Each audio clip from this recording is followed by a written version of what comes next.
അസ്സലാമു അലൈക്കും. പ്രിയമുള്ളവരെ, സമസ്ത വേദിയിലെ മുസ്ലിം ലീഗിൻ്റെ സംസ്ഥാന പ്രസിഡന്റ് സംസാരിച്ചു കൊണ്ടിരിക്കുമ്പോൾ ഇമാം മാലിക്കിൻ്റെ പേരിൽ പ്രചുരപ്രചാരമുള്ള എന്ന് പറയാൻ കാര്യം, അദ്ദേഹത്തിൻ്റെ ഗ്രന്ഥങ്ങളിൽ, പ്രധാനപ്പെട്ട ഗ്രന്ഥങ്ങളിലൊന്നും കണ്ടിട്ടില്ലാത്ത അല്ലെങ്കിൽ പറഞ്ഞു കേട്ടിട്ടില്ലാത്ത ഒരു വാക്ക്. എന്നാൽ അറബ് സാഹിത്യത്തിലൊക്കെ പല ആളുകളും സൂഫിസത്തെ എടുത്തു പറയുവാൻ വേണ്ടി പല ആളുകളും ഉപയോഗിക്കുന്ന വാക്കുമാണ്. ആ പ്രചാരമുള്ള അല്ലെങ്കിൽ പ്രസിദ്ധമായ വാക്കുകൾ ചൊല്ലിയപ്പോൾ സാദിഖ് അലി ശിഹാബ് തങ്ങൾക്ക് ചെറിയ വാക്കുകളിൽ ഇടർച്ച വന്നു എന്നുള്ളത് യാഥാർത്ഥ്യമാണ്. എന്നാൽ അതിനെ ട്രോളാക്കിക്കൊണ്ട് ചില ആളുകൾ ഇറക്കിയിട്ടുണ്ട്. ആ ട്രോളൊന്ന് കേൾക്കാം നമുക്ക്. അദ്ദേഹം പറയുന്നത് അങ്ങനെ തന്നെയാണ്. മൻ തഫഖഹ വലം യതസവ്വഫ ഫഖദ് തഫസ്സഖ വമൻ തസവ്വഫ വലം യതഫഖഹ ഫഖദ് തസന്തഖ വമൻ ജമഅ ബൈനഹുമാ ഫഖദ് തഹഖഖ. അതായത് ഒട്ടകത്തെ ഉപദ്രവിക്കരുത്, അഥവാ ആരോ ഒരുവൻ ഒട്ടകങ്ങളെ ഉപദ്രവിച്ചാൽ അൽ ഫത്തലു, അവനെ പത്തലൂരി അടിക്കണമെന്നാണ് താറമരുഭൂമിയിലെ നിയമം. ഓക്കെ, അവിടെ അതൊരു ട്രോളായിട്ടാണ് സംഭവം വന്നിട്ടുള്ളത്.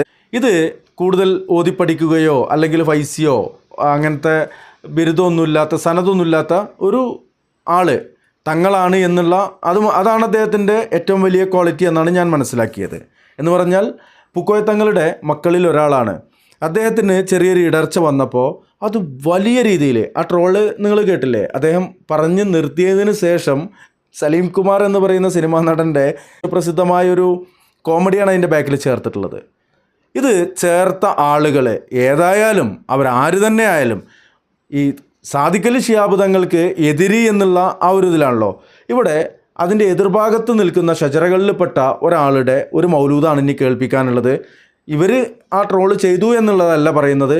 ഓതിപ്പടിച്ച ഫൈസിയായി പിന്നീട് മുജാഹിദ് പ്രസ്ഥാനത്തിൻ്റെ എവിടേക്കേ പോയി പഠിച്ച എന്തൊക്കെയായ പറയുന്ന ആളുടെ ഹിസ്റ്ററി കൂടി നോക്കണം. അപ്പോഴാണ് രസം. സാധാരണക്കാർ ഒരു പക്ഷെ അത് ശ്രദ്ധിച്ചിട്ടുണ്ടാവില്ല. പട്ടിക്കാട് ഉമ്മുൽ മദാരിസ് എന്ന് ആദരപൂർവ്വം നമ്മൾ വിളിക്കുന്ന ജാമിയ നൂരിയയിൽ നിന്ന് ശംസുൽ ഉലമ ഉൾപ്പെടെയുള്ള പണ്ഡിതന്മാർ ജീവിച്ചിരിക്കുന്ന കാലത്ത് ഫൈസി ബിരുദം നേടിയിട്ട് നേരെ പോയത് കണ്ടാന്നറിയാം. മുജാഹിദിന്റെ വിദഅത്ത് ആശയങ്ങളുടെ കേരളത്തിലെ ഔദ്യോഗിക ഫാക്ടറിയായ റൗളത്തുൽ ഉലൂമിലാണ്. കുട്ടശ്ശേരി ഉൾപ്പെടെയുള്ള മുജാഹിദ് ആചാര്യന്മാരുടെ ശിഷ്യത്വം സ്വീകരിച്ചിട്ട് മുജാഹിദ് കോഴ്സ് പഠിക്കാനാണ്. കോഴ്സ് പഠിച്ചു എന്ന് മാത്രമല്ല, പഠിച്ചു കഴിഞ്ഞിട്ട് എന്താ ചെയ്തത്?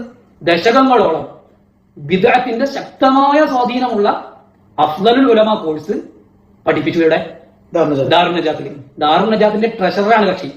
ട്രഷററായി ഉത്തരവാദിത്വമുള്ള സ്ഥാപനത്തിൽ ഇന്നും ബിദ്അത്ത് സ്വാധീനമുള്ള അഫ്ളലുൽ ഉലമ നടന്നുകൊണ്ടിരിക്കുന്നു. ശമ്പളം ദശകങ്ങളോളം വാങ്ങിയത് ഈ ബിദ്അത്ത് പഠിപ്പിച്ചതിന്റെ പേരിലാണ്. ഇയാളാണ് ശംസുൽ ഉലമയുടെ നേരിട്ട് ശിഷ്യത്വമുള്ള ആളുകൾ നടത്തുന്ന സ്ഥാപനത്തിൽ ബിദ്അത്തിന്റെ ആശയം വന്നു ചേരാൻ സാധ്യതയുള്ള അല്ലെങ്കിൽ ബിദ്അത്തിന്റെ ഗ്രന്ഥങ്ങൾ എഴുതിയിട്ടുള്ള ആളുകളുടെ ഗ്രന്ഥങ്ങൾ പഠിപ്പിക്കുന്നു എന്ന് ആശങ്കപ്പെടുന്നു. അതും വസ്തുതാവിരുദ്ധമായിട്ട് ഇല്ലാത്ത ഗ്രന്ഥത്തെ കുറിച്ച്. ഇതാണ് നമ്മൾ മനസ്സിലാക്കേണ്ട കാര്യം. അമ്പലംകടവിന്റെ ആ മൗലൂദ് കേട്ടോ നിങ്ങൾ.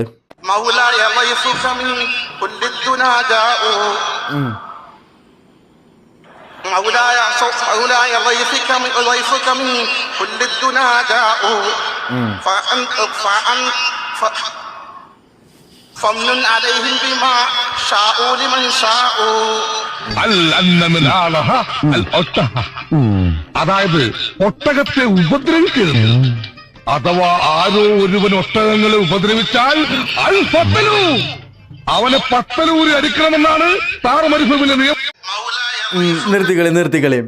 അപ്പോൾ അവിടെ ട്രോള് വന്നത്, ഇവിടെയും ട്രോള് വന്നു. എനിക്ക് രണ്ട് ട്രോളും രസകരമായി തോന്നി. കണ്ണ് ക്ലച്ച് പിടിക്കാനിട്ടോ അല്ലെങ്കിൽ അക്ഷരം തെളിയാനിട്ടോ അല്ലെങ്കിൽ അറബി ഭാഷ അറിയാനിട്ടോ ഇന്നൊക്കെ എത്ര ആളുകൾ ഒരു കിതാബ് പോലും ഓതി പഠിക്കാത്ത ഇൻ്റെ അറബിനെയും മഹ്റജിനെയൊക്കെ പിടിച്ചിരുന്ന മൊയിലേക്കന്മാർ ഇവിടെ ഫൈസിയാണ്. പിന്നെ മുജാഹിദ് പ്രസ്ഥാനത്തിൻ്റെ അടുത്ത് പോയി പഠിച്ചു. ഇപ്പോൾ സമസ്തയുടെ വലിയ സംഭവമായിട്ട് നടക്കുന്ന മൂപ്പർക്കും തെറ്റിക്കണേ. ഇത് ഇത്രയേ ഉള്ളൂ. നമ്മൾ മലയാളികളാണ്, നമുക്ക് തെറ്റും, മനസ്സിലാക്കുക. എന്നാൽ ഇവിടെ സൂഫിസം എന്ന് പറയുന്ന ആ ഒരു വിഷയമാണ് നേരത്തെ സംസാരിച്ചതെന്ന് പറഞ്ഞു. വലൗ അന്ന റജുലൻ തസവ്വഫ അവ്വല അൻ-നഹാർ ലാ യഅതി അദ്-ദുഹർ ഹത്താ യകൂന അഹ്മഖ്. ഒരു മനുഷ്യൻ രാവിലെ സൂഫി മാർഗത്തിൽ പ്രവേശിച്ചാൽ ളുഹറാകുമ്പോഴത്തേക്ക് അവനൊരു ഹംഖായിട്ടുണ്ടാവും. ഇമാം ഷാഫി പറഞ്ഞ വാക്കാണ്. എത്ര ഹക്കാണ് പറഞ്ഞത്.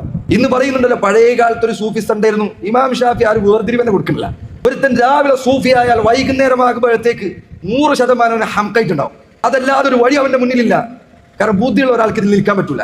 അദ്ദേഹം തന്നെ പറഞ്ഞു, മാ ലസിമ അഹദുൻ സൂഫിയ്യത 40 യൗമൻ ഫആദ ഇലൈഹി അഖ്ലുഹു അബദ. ഒരു മനുഷ്യൻ സൂഫികളുടെ മാർഗത്തിൽ 40 ദിവസം കണ്ടിന്യൂസ് ആയി തുടർച്ചയായി തുടർന്നാൽ പിന്നെ അവന്റെ ബുദ്ധി തിരിച്ചു വരില്ല. അതൊരു ബുദ്ധി പോയിട്ടുണ്ടാവും. ഇത്ര ഹക്കണി പറഞ്ഞത്.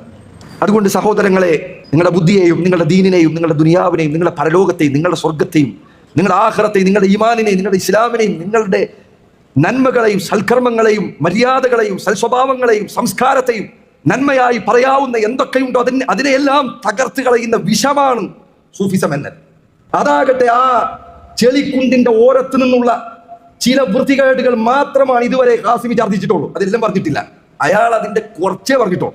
ആ ചെളിക്കുണ്ടിലുള്ളത് മുഴുവൻ പുറത്തേക്ക് അയാൾ പറഞ്ഞിരുന്നെങ്കിൽ നിങ്ങൾക്ക് മനസ്സിലാവും അതിന്റെ ഗൗരവം എന്താണ്. അത്ര വലിയ വൃത്തികേടാണ്. നിങ്ങൾ ചിന്തിച്ചു, ഇസ്ലാമിന്റെ ശത്രുക്കൾ വരെ സപ്പോർട്ട് ചെയ്യാൻ ഇറക്കണം. എന്തുകൊണ്ടാണ് ഇസ്ലാമിനെ തകർക്കണം? ഈ സാധനം പ്രചരിച്ചാൽ മതി. ഇപ്പൊ ഈ കോഴിക്കോടൊക്കെ സദസ്സുകൾ ഉണ്ടാക്കാൻ, സൂഫി സദസ്സുകൾ. എന്താ ഈ സദസ്സിലുള്ളത്? പാട്ടുപാടി ഇങ്ങനെ ചാനും ചെറ്റിരിക്കാൻ.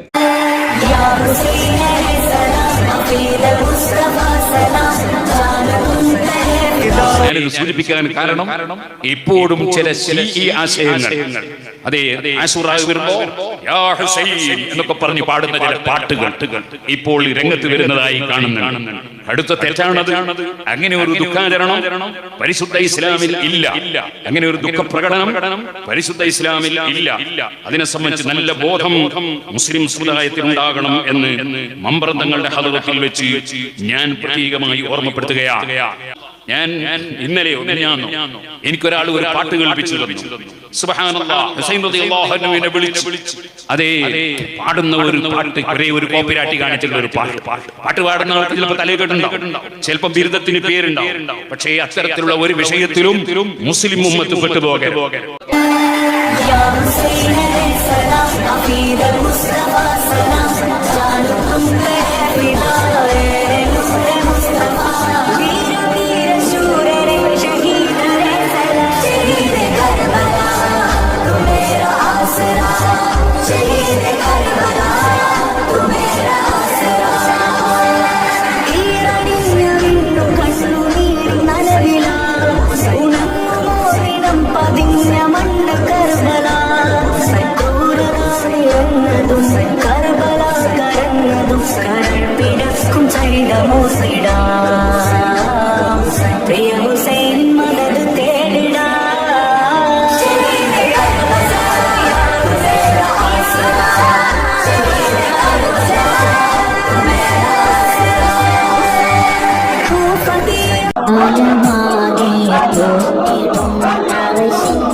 തനിച്ച കുഫറിലേക്കാണ് നയിക്കുന്നത്. നിങ്ങളുടെ ദുനിയാവും തകരും, ആഖിറവും തകരും.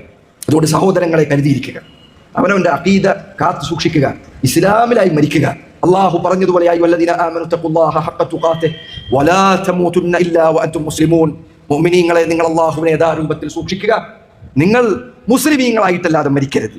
ഇസ്ലാം എന്ന് പറഞ്ഞ റസൂൽ പഠിപ്പിച്ചതാണ്, അതിലല്ലാതെ നമ്മൾ മരിക്കാൻ പാടില്ല. അതുകൊണ്ട് എപ്പോഴും ദുആ ചെയ്യുക, ഹൃദയത്തെ അള്ളാഹുവിന്റെ ദീൻ ഉറപ്പിച്ചു നിർത്താൻ വേണ്ടി പ്രാർത്ഥിക്കുക. യാ മുഖല്ലിബൽ ഖുലൂബ് സബ്ബിത് ഖൽബി അലാ ദീനിക്. അള്ളാഹുവിന്റെ ദീൻ ഉറപ്പിച്ചു നിർത്തണേ. ഈ ജാതി വലാലത്തുകൾ വ്യാപിച്ചുകൊണ്ടിരിക്കുന്ന കാലത്ത് റബ്ബേ എന്നെ ഫിത്നകൾ അകപ്പെടുത്തരുതേ. ദുആ ചെയ്യുക, നന്നായി പ്രാർത്ഥിക്കുക, ദീന് പഠിക്കുക. പ്രിയപ്പെട്ട സഹോദരങ്ങളെ, പ്രിയപ്പെട്ടവരെ, ദീന് പഠിക്കുക, നന്നായി പഠിക്കുക. കാരണം ദുനിയാവ് നിങ്ങൾക്ക് നഷ്ടപ്പെട്ടാൽ ഈ ഇവിടെയുള്ള ദുനിയാവ് കുറച്ചു കാലമാണ്. പരലോകം അങ്ങനെയല്ല. അത് പോയി ഇല്ലാതെയായി കഴിഞ്ഞാൽ അനന്തമായ അവസാനമില്ലാത്ത ജീവിതമാണ് നഷ്ടപ്പെടുക. നഷ്ടപ്പെടുത്തരുത്. അപ്പോൾ അതത്രേ ഉള്ളൂ. അതൊന്ന് കാണിക്കാൻ വേണ്ടിയിട്ടായിരുന്നു.